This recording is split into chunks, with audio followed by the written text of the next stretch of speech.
Hey guys, welcome back to my channel. I'm Jessica Flynn and I am the owner and maker of Flynn Sisters Boutique. And today we're going to be doing a video on this like floral print with like copper rose gold kind of foil stripes. I don't know what to call it, but it's a printed striped cup, I guess. I absolutely love this idea. I had it floating around in my head for a while and I was really excited to actually get it onto a cup. So I'm excited to share this tutorial with you guys today. It's this pretty simple cup. I think this is a really fun and quick design that you guys can offer for like ready to ship cups for Valentine's Day and things like that. So I hope you guys enjoy this video. Of course, you know all the products that you see in this video are going to be listed and linked down below in the description box. You might find some discount codes for you there as well. So that's enough chit chat for me. Let's go ahead and get started.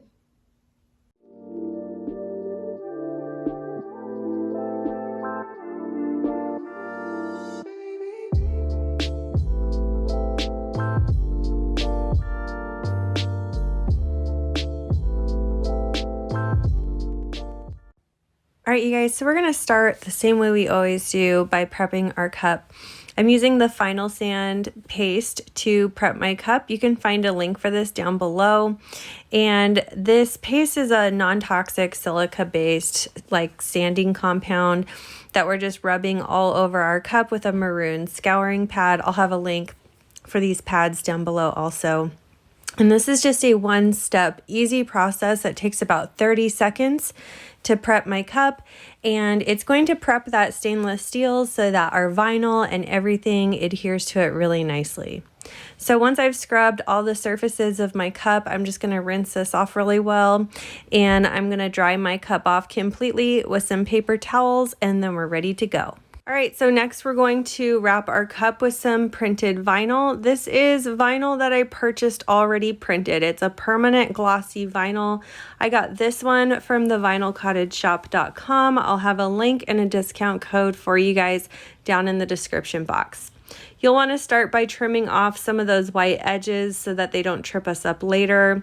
And then when we go to apply it, we're just going to fold back about an inch of that paper backing and try to line up that edge as straight as possible on the cup with a 1-inch overlap at the top and the bottom of the cup. And we're using a 30-ounce skinny straight tumbler for this project. Anytime I'm doing a vinyl wrap cup, I want to make sure that I don't have any tapers or curves because that makes things a little more difficult. I have done half wraps with tapers and curves before, which I have a video for. I'll link that down below. But it is really a pain in the butt and I prefer not to do it.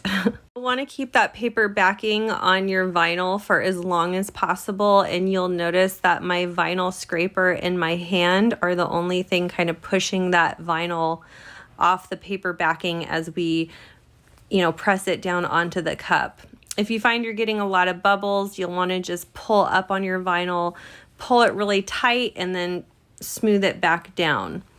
And so we're just going to continue on. I'm not going to go too far into how to wrap your cup with vinyl in this video because I've already covered it in some other videos before, which I'll link down below if you guys need some help with that.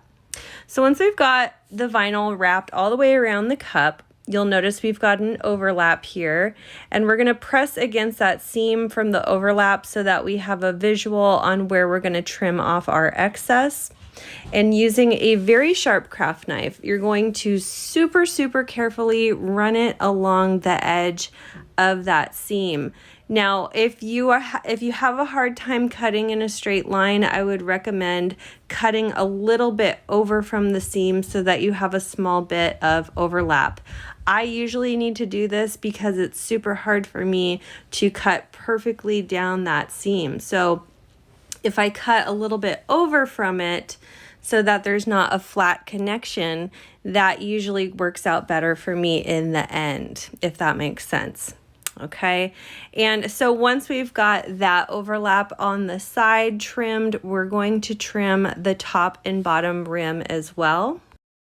Before you start to trim the top and bottom rim, you'll want to try and stretch the vinyl as hard as you can. Don't rip it, but pull it as tightly as you can. That's going to help you get out some of those wrinkles around the top and bottom rim and smooth out those wrinkles up at the top as much as you possibly can. At the top here, we're just going to run our blade around the rim of the cup to trim off this excess amount. And then when we get to the bottom, I'm going to use my cup edging tool from the Wicked Shimmer Supply. I will have a link for the cup edger tool down below in the description box. This little tool comes in really handy when I'm trimming off the bottom of these cups. So you'll notice again, you want to try and wrap that bottom as tightly as you can.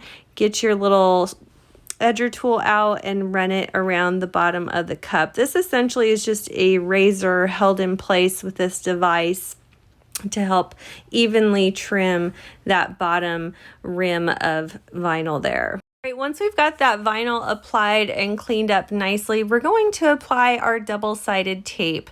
So our double-sided tape is what's going to create those lines of the copper foil. It's going to be our adhesive.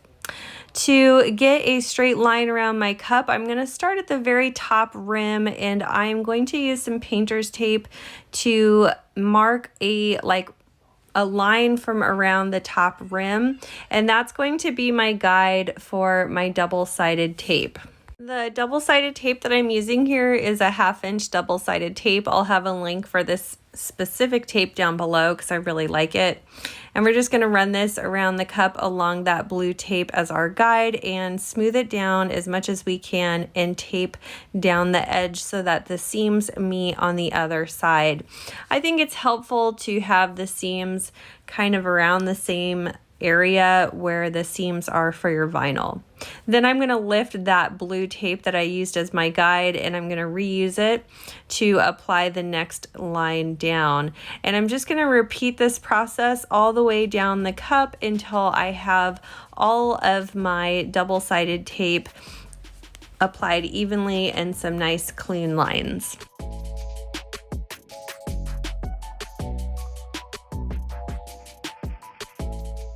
Okay, now that we've got all that double-sided tape applied nicely, we're ready to put our copper flakes on. So I'm using copper foil flakes from Britches and Bow Shop.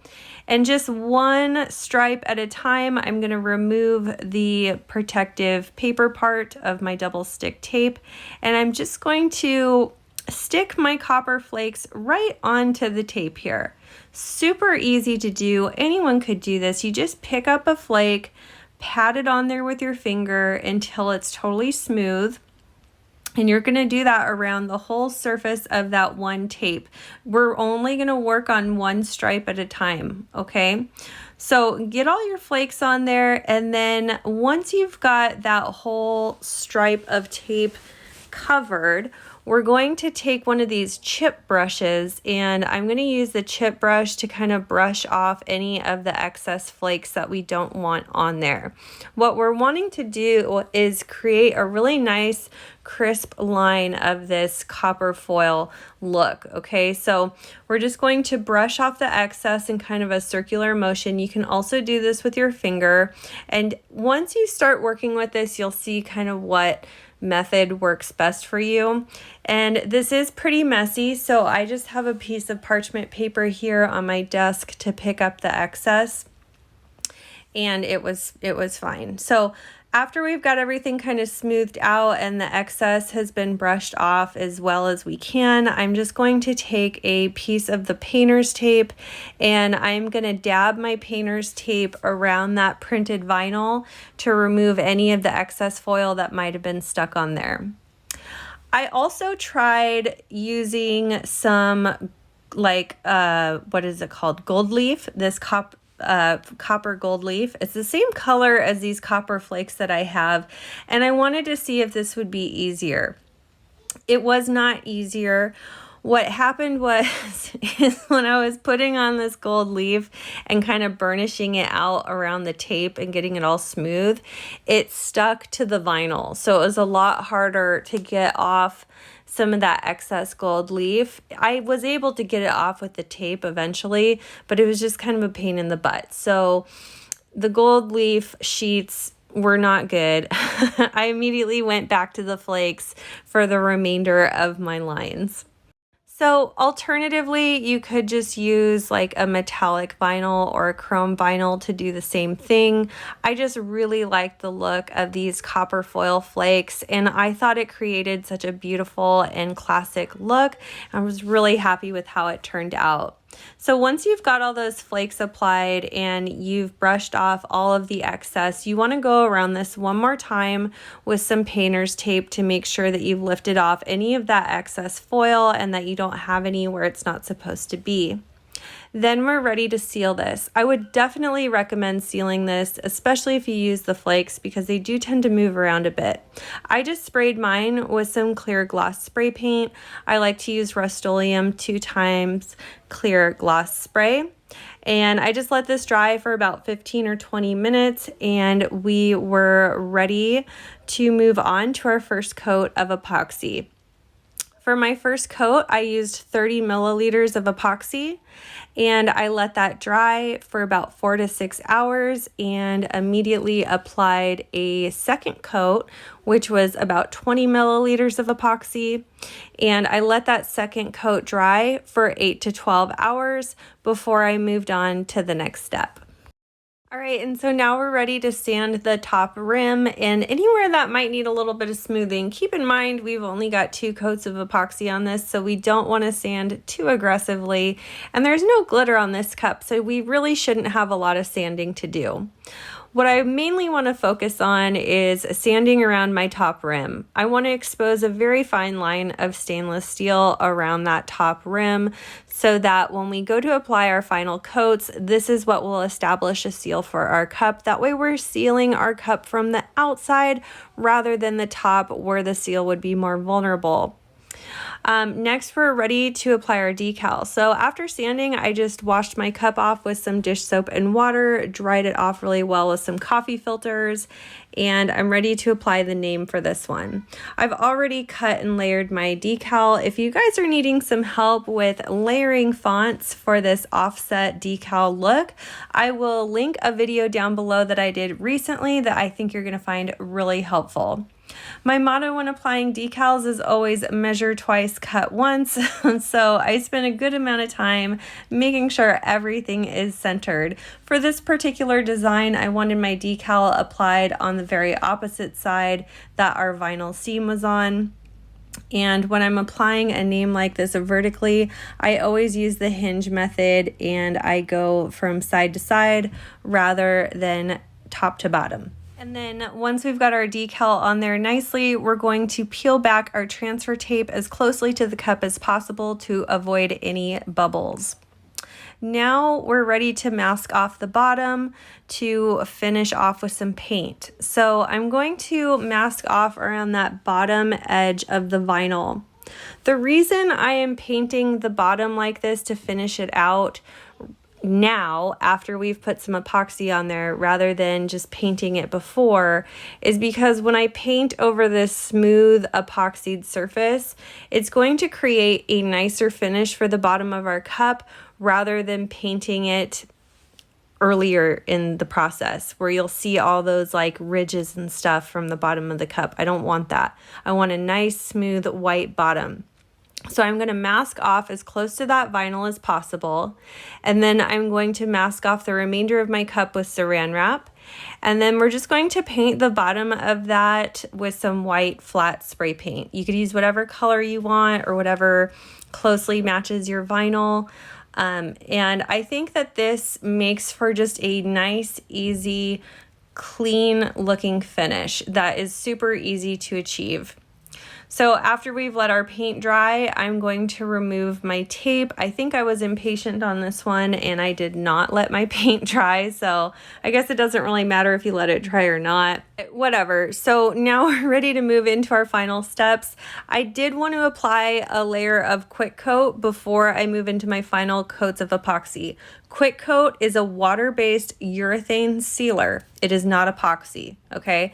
The only reason I'm using this water-based sealer before I put my final coats of epoxy on is because I had to take off the original decal that I applied because I spelt her name wrong and I had to replace it with a different decal. Plus we did all that masking off for the paint at the bottom and stuff like that. So anytime I have a lot of goings on with the decal process, I always do a layer of quick coat, because this is really going to help me get a drama-free finish when I move into those final coats of epoxy. Yes, you can do the same thing with polyacrylic. However, I have not used it personally, so I cannot confirm or deny if it performs better with yellowing and things like that. So anyway, after that dried for about 30 minutes, I applied my final coat of epoxy. This particular cup took 2 final coats before it was totally smooth, and we were done. So that's it for this tutorial. I hope you guys enjoyed this video. Thank you so much for watching. And if you guys like this video, be sure to give us a big thumbs up. And if you haven't already, please subscribe to our channel. We upload every Wednesday and Saturday. Thanks, guys. We'll see you soon.